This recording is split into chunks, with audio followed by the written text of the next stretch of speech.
Her paid emotional support bubble. An emotional support bubble.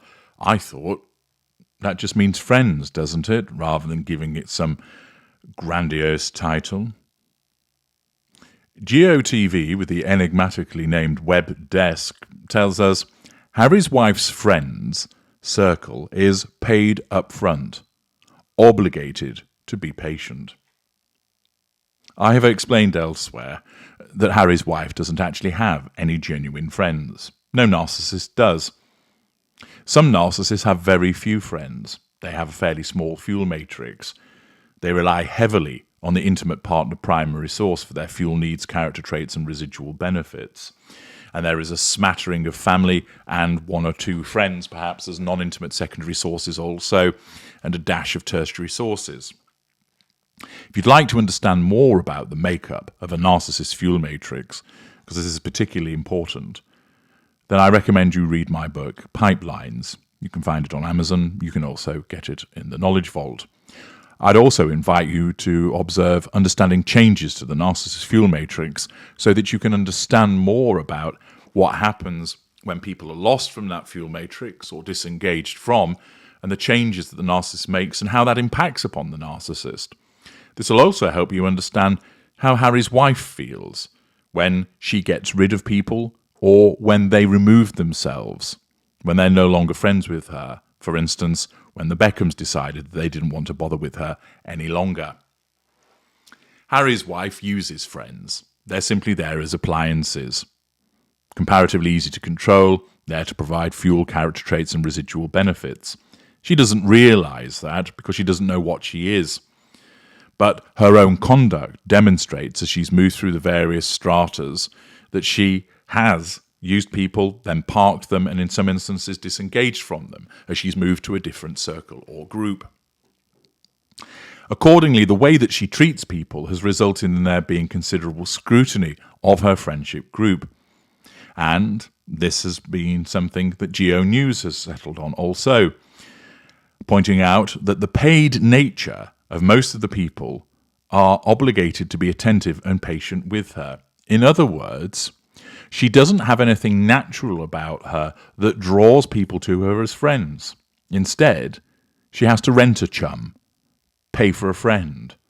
That their involvement with her is as a consequence, in effect, of a contract. I pay you to do my hair, you can also be friends with me.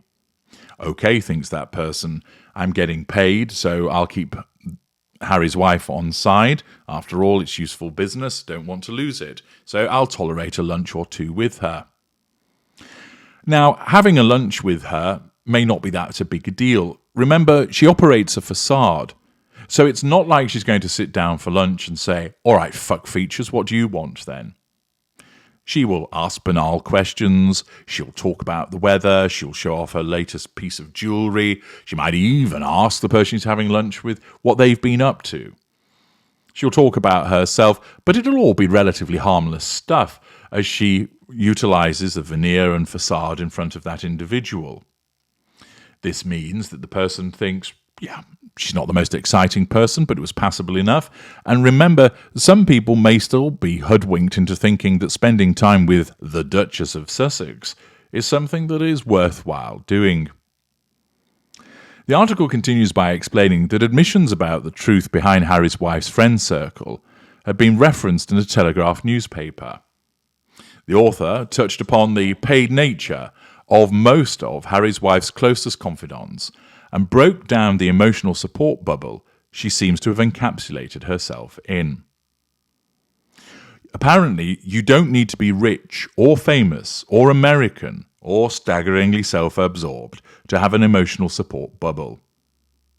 For those unversed, an emotional support bubble is a collection of people who don't know each other, or most likely anyone in your life who have, over time, in an unplanned way and, dare I say it, organic way, become your support network. This ESB might include your hairdresser, your yoga teacher or personal trainer, the handyman, your cleaner, your leg waxer, maybe the owner of the deli on the corner, the writer later went on to say.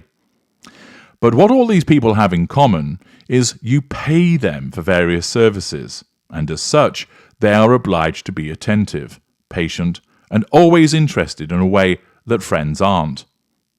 Hence the sniggering about Harry's wife's birthday lineup. But the reality is far more complex and surprising. Now, of course, it is the case that, for instance, you might have somebody who's undertaking some building work, and you chat with them. Now, they give you the time of day because you're the paymaster. Ordinarily, they might not bother with you at all. If you try to make conversation with them in the pub, they might not want to talk to you, but they feel obligated to do so. But there are some circumstances where people genuinely do hit it off, despite the fact that there was a transactional relationship between the two. And the friendship endures after the paid interaction has ended. So the building work is completed, and yet you keep in touch with your builder, not because he's doing more building work for you, but because you actually get along. That can happen. But it isn't the case with Harry's wife. The people that are her friends, invariably, are those that fulfill roles in terms of waxing the legs and doing the cleaning and colouring her hair, etc. And they only bother with her because she's paying them.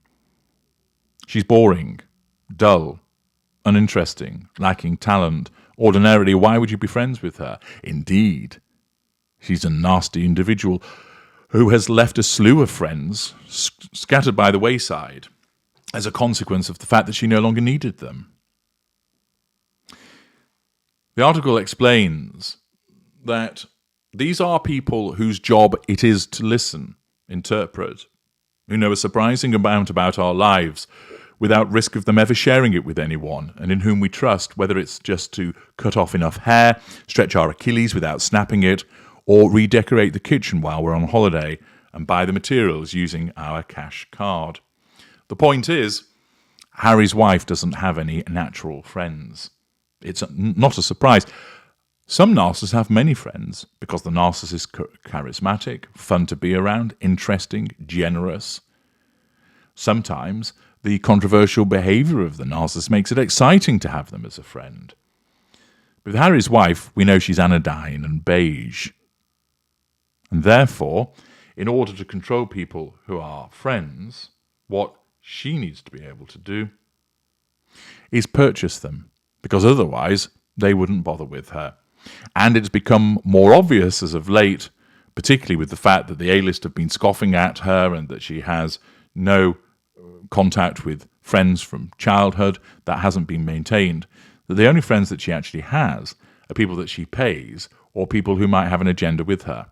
Regularly, when she's seen out and about, she's lunching with a member of staff because she has no other ones to support her. Call it an emotional support bubble. We call it for what it is: the paid friendships of a narcissist. I'm H.G. Tudor. Thank you for listening.